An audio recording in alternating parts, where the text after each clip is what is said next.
Add a little bit of flair to your page design with the Funky Frills set. These borders are a little different than, of course, the signature borders. The curves are designed to follow 3 pairs from other border sets, and so I'll share that here in a moment. But first off, these 3 designs come in the Funky Frills set. And you'll notice that 2 of the pairs are designed with a side A and a side B, and then this one has just a pair, but they do not get traced and cut out together, okay? So I'll go over that even in more details. Now to start off with, of course, we want to go ahead and start designing, and the Funky Frills can be used just as is. Now I did mention that they are designed to go and pair with other border sets, which I'll also show you here in a moment. But I do want to point out that you can create with just these fun frills borders alone. I actually love how much room you get on these Funky Frills 2A and 2B. They're really fun to kind of add a few photos right there where that kind of drops down. Super fun. Of course, you can adjust these to go any direction on your page.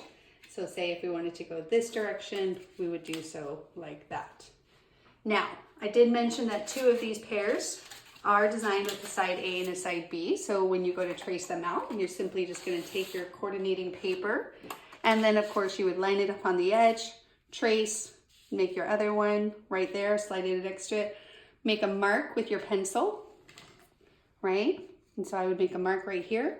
That is where I would do a straight cut, and then I would follow my line that I traced with a pencil and cut it once up the center. That one cut will give you your 2 pieces. And so that works, of course, with the Funky Frills 1A, 1B, and also the Funky Frills 2A and 2B. As far as the 3A, 3B, we're gonna basically, again, same thing, line it up on your page. These ones you will need to trace and cut out separately. They give you a really funky scallop. It's so much fun. And so, of course, you would trace those, and then once you traced it, you would just simply follow that line and cut it up along the guideline there.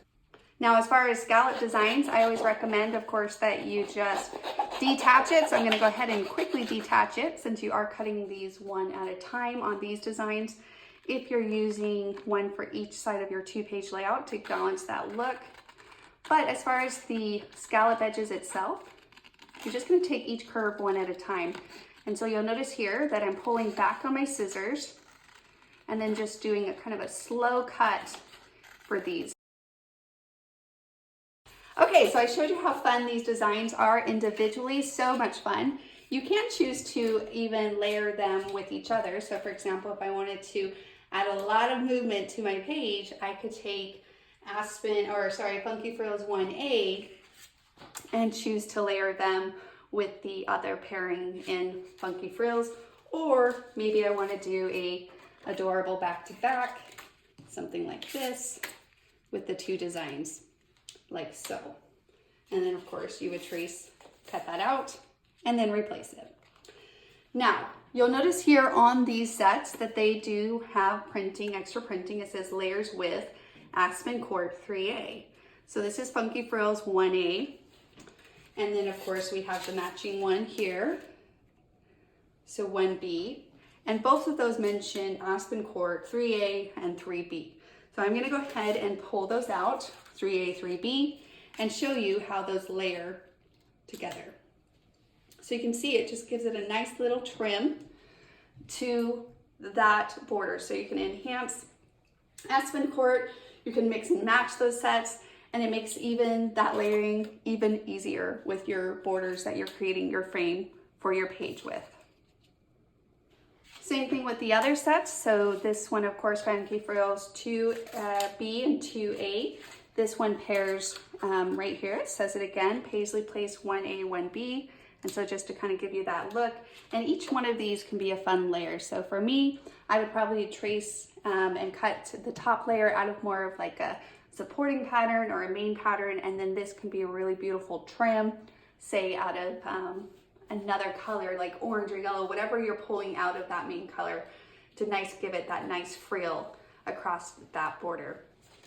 And this last border set here in Funky Frills, this one recommends that you layer it with Abbie Road 3A, 3B. And so again, you can kind of see how it adds that nice trim to that Funky Frills on that. Now let me show you a few finished layouts using these designer templates.